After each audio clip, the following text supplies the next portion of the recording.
Assalamualaikum warahmatullahi wabarakatuh. Hai Sobat BNN, kembali lagi di channel YouTube Sumut Bersinar dengan program Tanya BNN. Nah, sebelum kita lanjut, jangan lupa like, comment, subscribe ya guys. Perkenalkan, saya Salsa Ayu Ramadhani dan di sebelah kita ada narasumber kita, yaitu Bapak Kombes Pol Sempana Sitepu SHMH selaku Kabid Pemberantasan BNNP Sumatera Utara. Hai Pak, gimana kabarnya hari ini? Kabar baik Mbak Salsa. Mbak Salsa baik juga kan? Iya, alhamdulillah saya sehat juga. Nah, kemarin Pak, kita tuh kan ada buat di media sosial kita, yaitu di Instagram, ada membuka question box. Nah, jadi ada Sobat BNN yang bertanya. Nah, pertanyaannya itu seperti ini.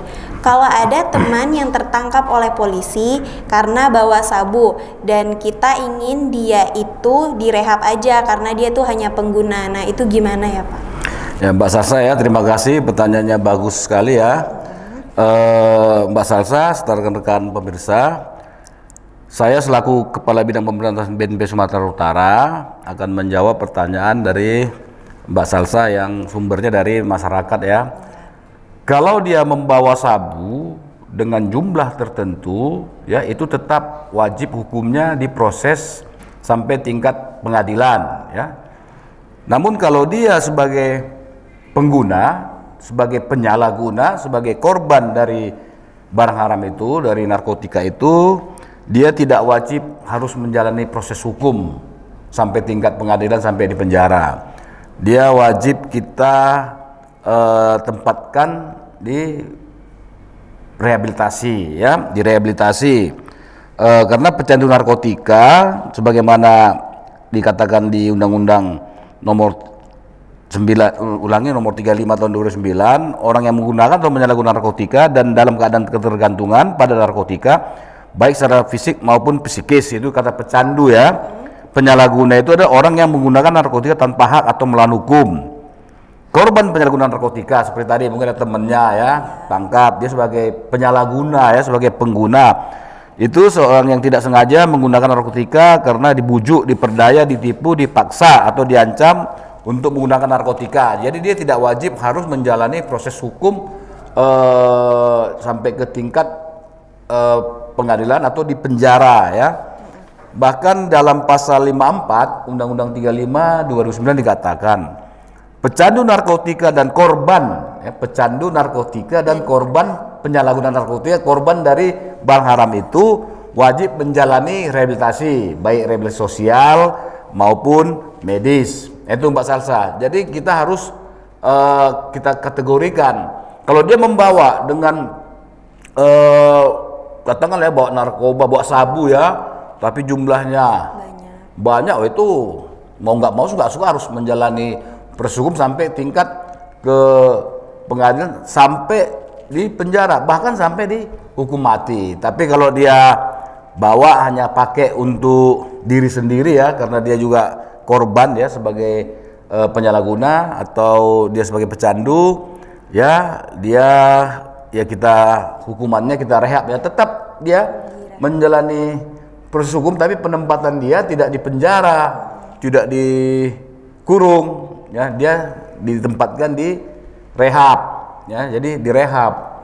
Tapi itu pun melihat kasusisnya ya Mbak Salsa ya, itu wajib direhab. Itu. Nah, Pak, apa sih ketentuan yang bisa mengatakan dia itu pengedar dan pemakai yang bisa kita rehab?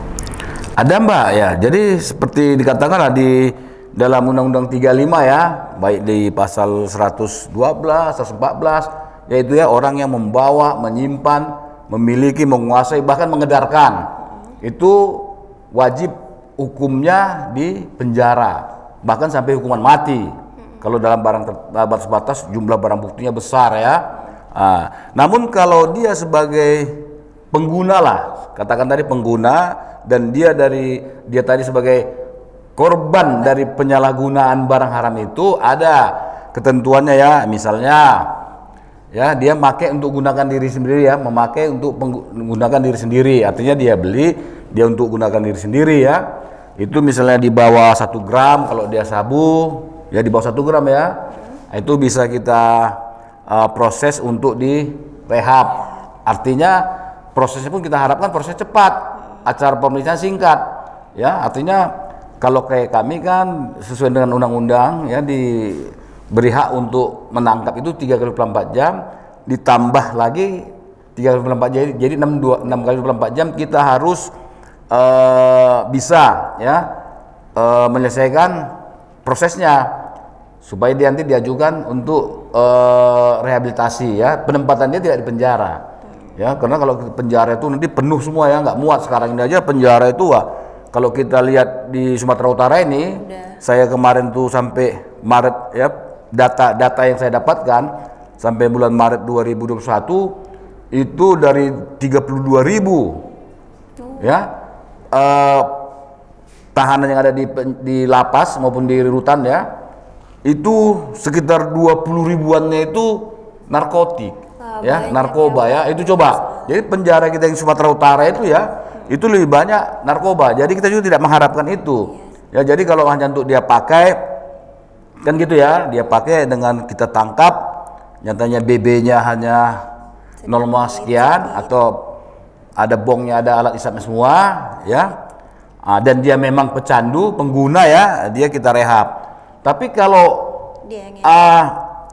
apa namanya, kalau barang buktinya tadi di bawah SEMA ya, ada SEMA, ada yang mengatur ya, surat edaran dari Mahkamah Agung nomor 4 tahun 2010 tentang penempatan penyalahgunaan ya, korban penyalahgunaan dan pecandu narkotika ke dalam lembaga rehabilitasi medis dan rehabilitasi sosial.